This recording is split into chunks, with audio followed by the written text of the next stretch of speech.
Good evening. You're on the smoking section with Stephen Helfer, and what do we got here? We got something funny going on. And tonight, Chris Murphy, an oft guest, is often guest of our show, is on to talk about tobacco issues and how they relate to things. How are you, Chris? I'm well, Stephen. Thank you.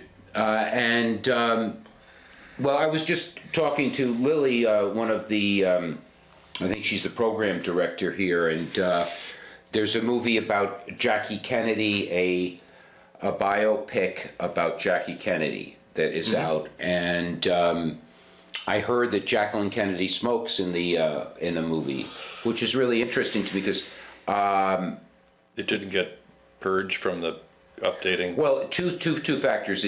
Sometimes they will purge smoking from movies. Yep. And in addition to that, I never saw a photo of Jacqueline Kennedy smoking.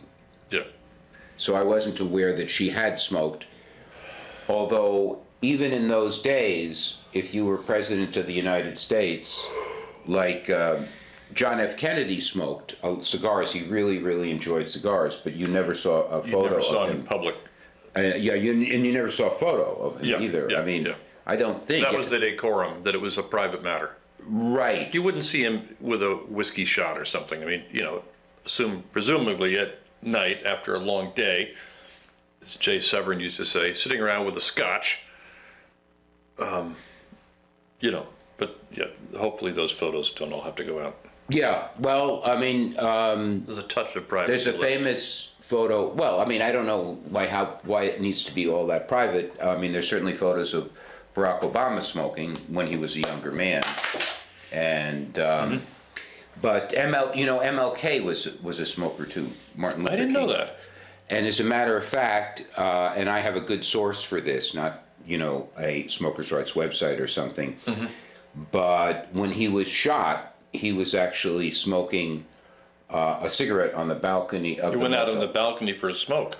Well, it was maybe. warm weather, but I mean, in those Yeah. days you could smoke anywhere, but he was out on the balcony enjoying a cigarette, and when he got shot, one of the people with whom he was traveling in Memphis Yeah. removed the cigarettes from his shirt because he was a Baptist, and I think the Baptists are pretty strict about smoking and drinking. Well, that reminds me of a joke I heard recently Yeah, go ahead. on the same website that I told you about. The way to keep a Baptist from drinking How is that? is have two of them.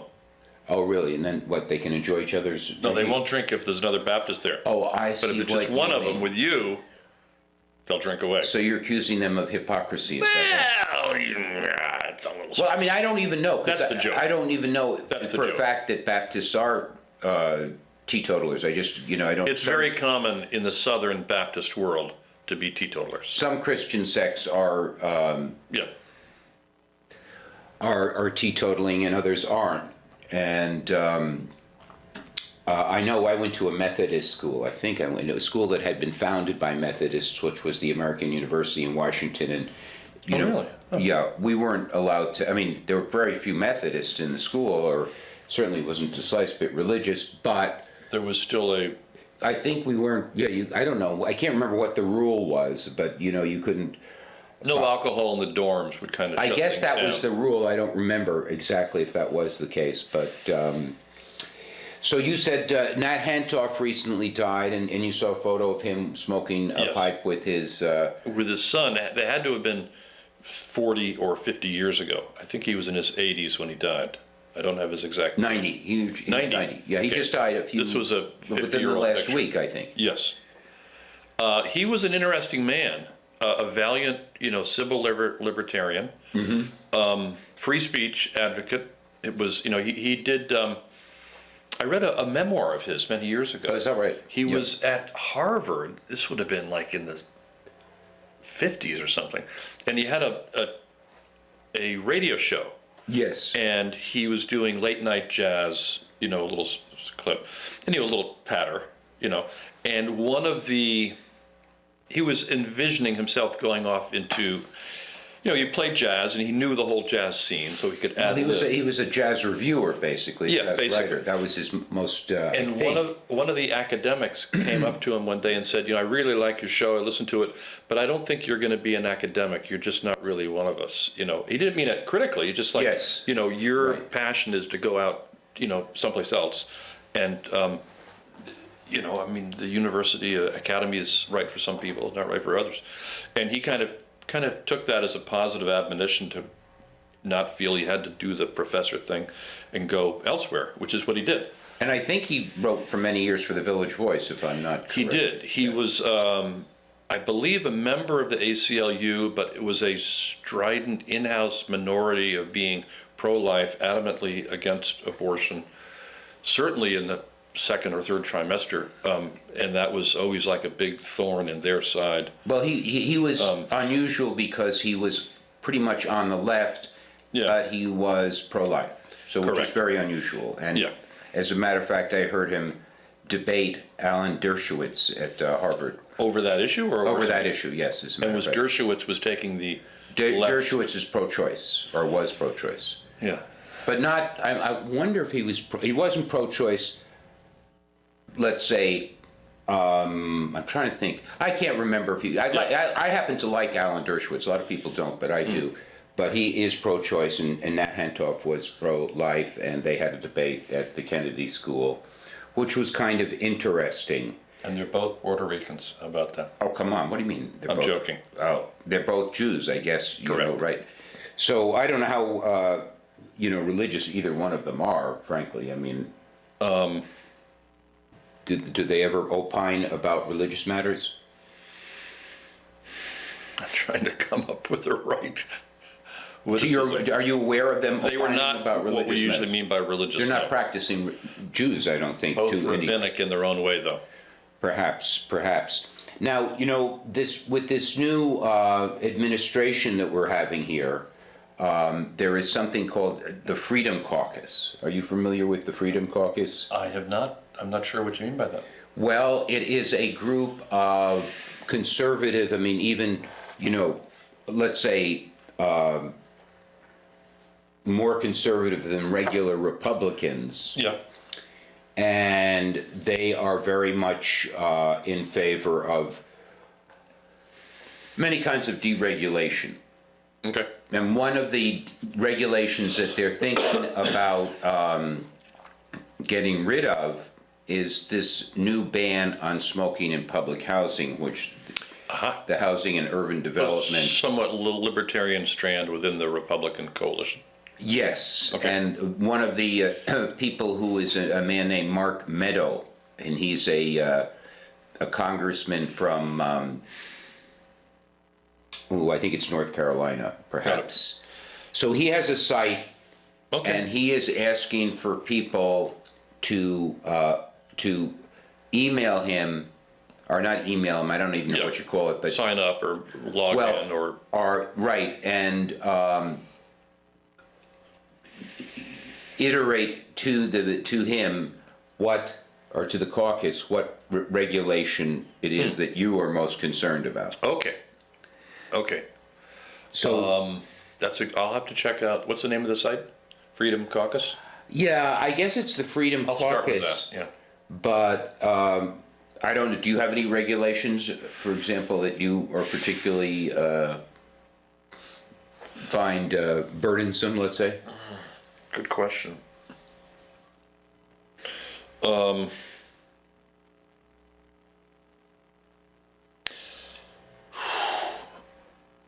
have felt in the past few years a bit overwhelmed with the craziness of the world, including some dark things I've been uncovering. Well, without getting into the dark things, Yeah. I'm just talking about the regulations.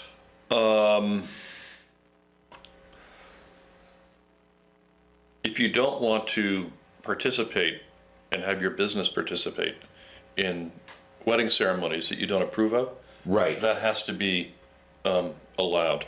Well, that's pretty complicated. I'm not sure that's an everything's actual. complicated. Well, yeah, It's not a strict regulation, but it is an application of a judicial ruling combined with, equal protection clause and a few other things. It's rather complicated because I don't know if we're talking about federal law here or state law, Right. and Well, that, there's both involved. right, and I don't think that is a regulation per It's not, se. it's more than just a regulation. Right, but back to, we're talking about simple regulations like, which are usually, as far as I can understand, kind of, they don't come down from the Congress or the Right, Senate. right.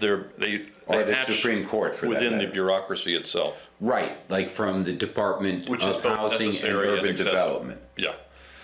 So, I don't offhand. I tell you who would know would be our friend Edward Wagner, right, who at a meeting where it was about a year ago,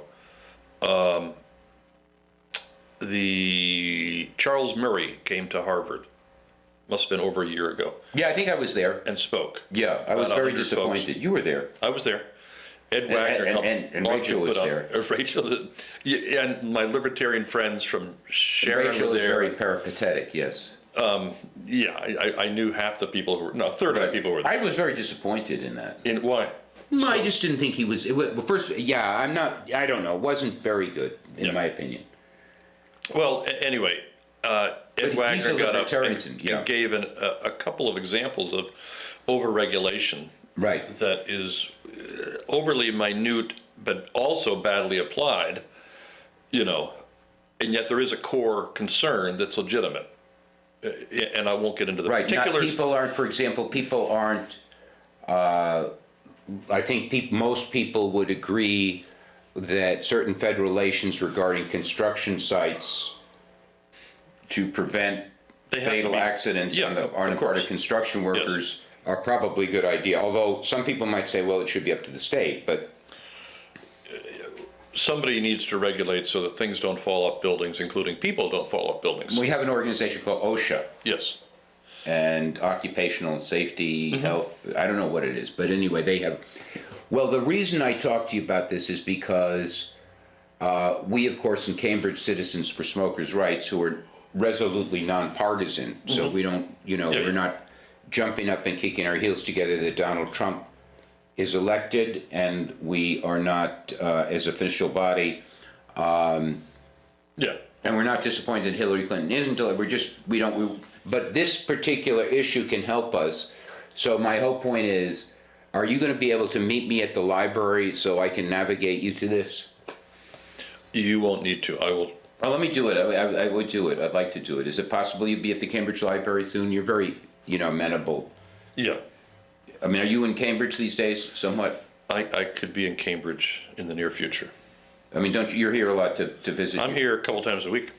Really? Because, well, I mean, I could email you the site, but you don't check your email.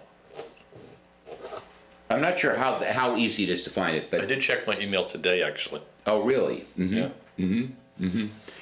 Well, I'd really like you to fill this in. It's a little more complicated. Maybe we can talk about a time when you're We'll here. talk about it. You can let me in.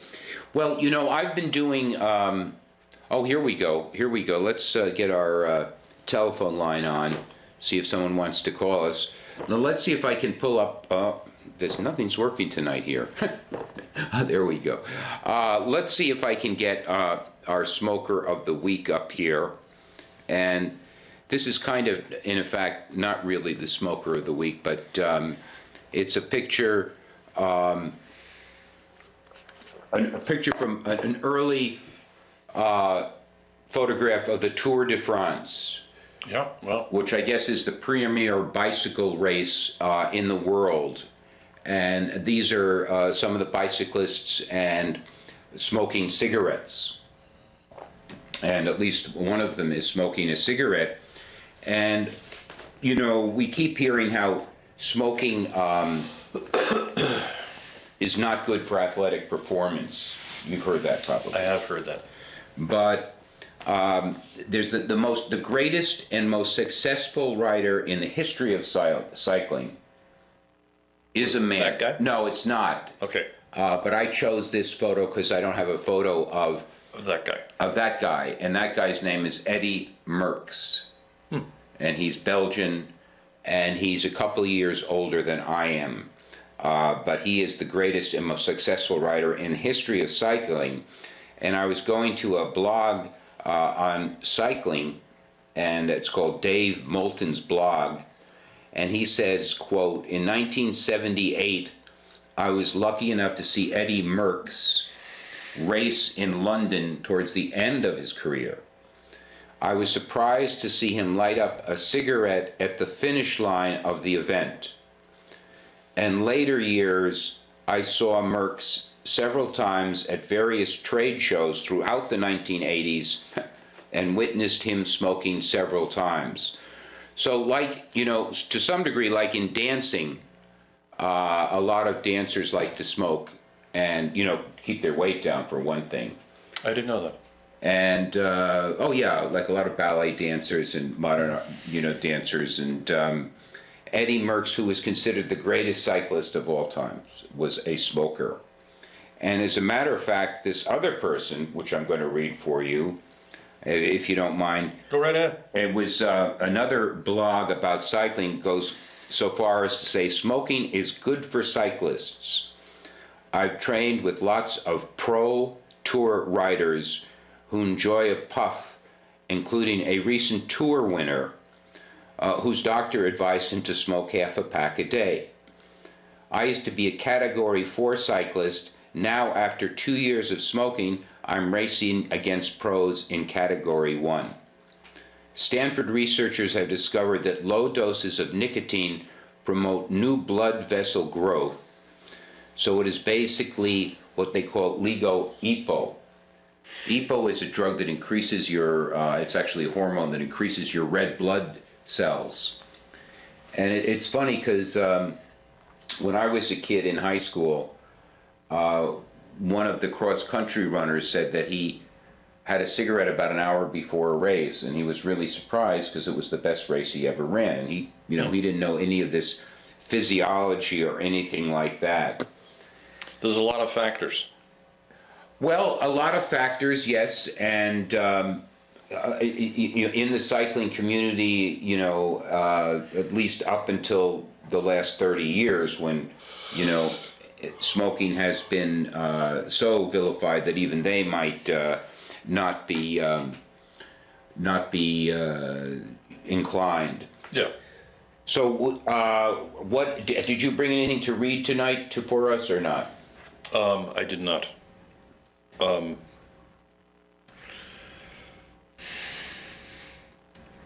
have a lot of nice things to read. You're doing a lot of reading these days? Yeah. I reread a Cormac McCarthy book for the third time. Really? That's an awful lot. Every 6 years I read it, and it doesn't disappoint. It has more books, more words in it that I don't know. Mm-hmm. Like a couple of dozen. Which book is it that we're talking about? This book in particular is called Blood Meridian. Mm-hmm. It's a bit grim, I would have to say. Right. I don't recommend it to all your readers. It'll scare them, give them heartburn, heartache, nightmares. I do recommend All the Pretty Horses. That's another Cormac. Yeah. In part because it has a marvelous, marvelous woman in it who speaks great soliloquies. And what Blood Meridian is this harrowing tale of these Americans who ride out into the southwest Mexican border, in the 1840s and are more or less massacring people and scalping people and, just these, but the landscape and the detail and the discussion, it's just out of this world. Yeah, I know you're a Cormac McCarthy fan. I am. What about any nonfiction are you reading now? Yeah, I'm actually reading, a friend of mine called me up about 2 weeks ago and said, I think we have a call. Yeah. Shall we pick it up? Let's give him a chance. Give him a chance. Give the kid a chance. If I can figure out how to do it. Oh, here we go. Okay. Give him a chance. Give the kid a chance. If I can figure out how to do it. Oh, here we go. Okay. You're on the smoking section. Hey, Steve. You're on the smoking section. We're getting some kind of crazy stuff here. Go ahead, David. I can't. Crazy stuff here. Go ahead, David. Hi, guys. Hey, I can't hear you very well. hello. David, do you have something to say? Yeah. I noticed that Nat Hentoff.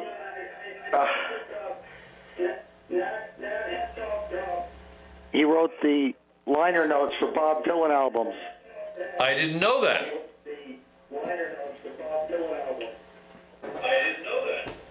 How many of them?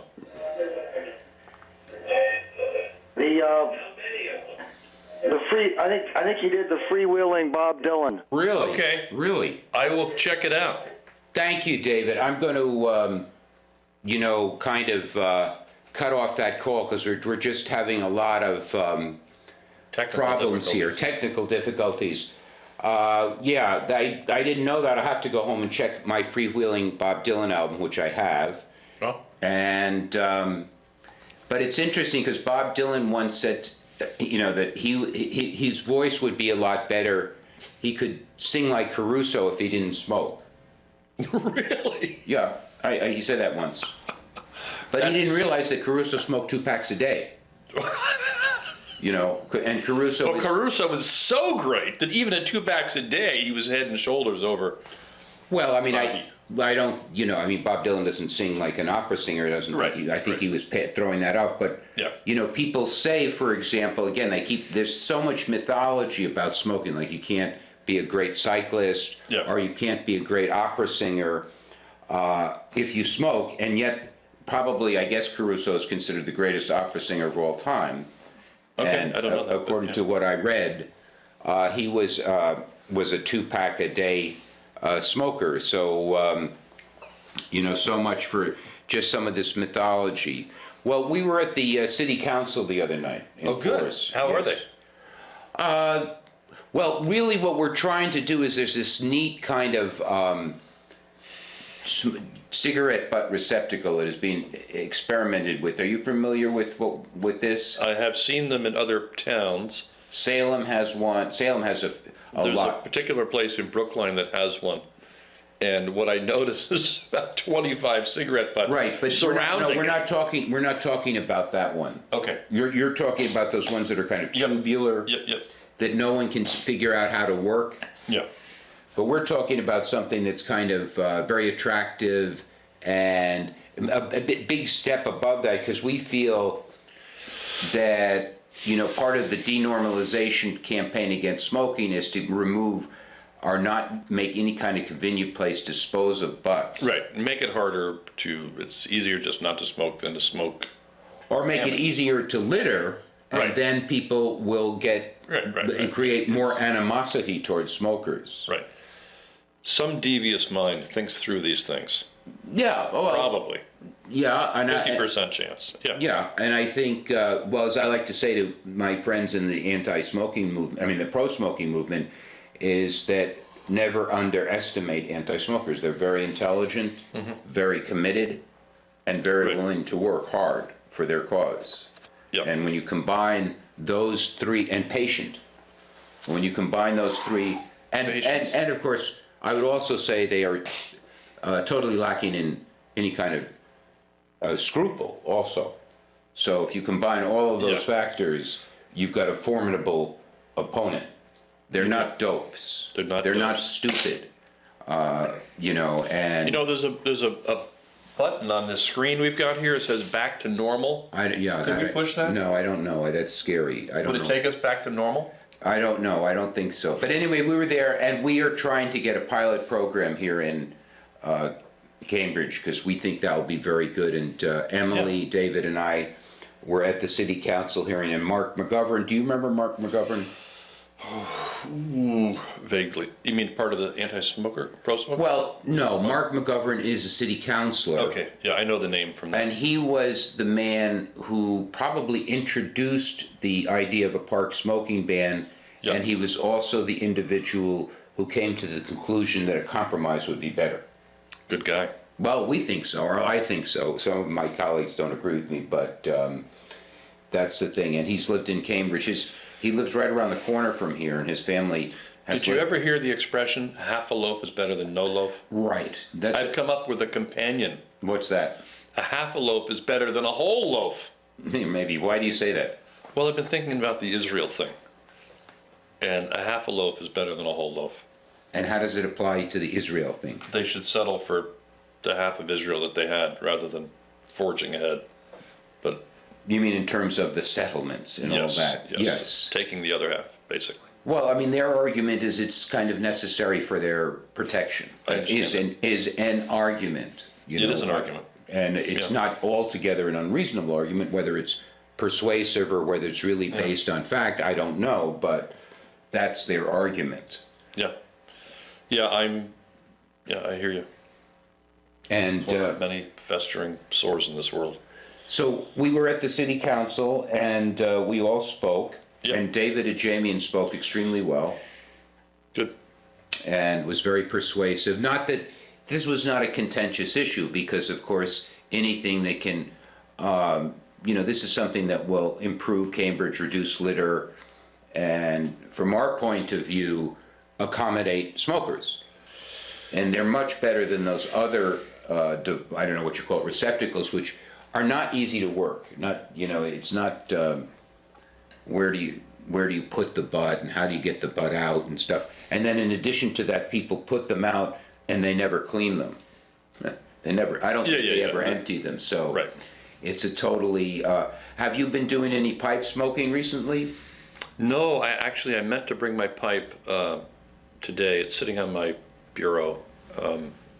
We cannot take another call. I see I have another call, but we only have 8 seconds left in our program. Let's say goodnight to our audience. Good night. Bye-bye, everybody.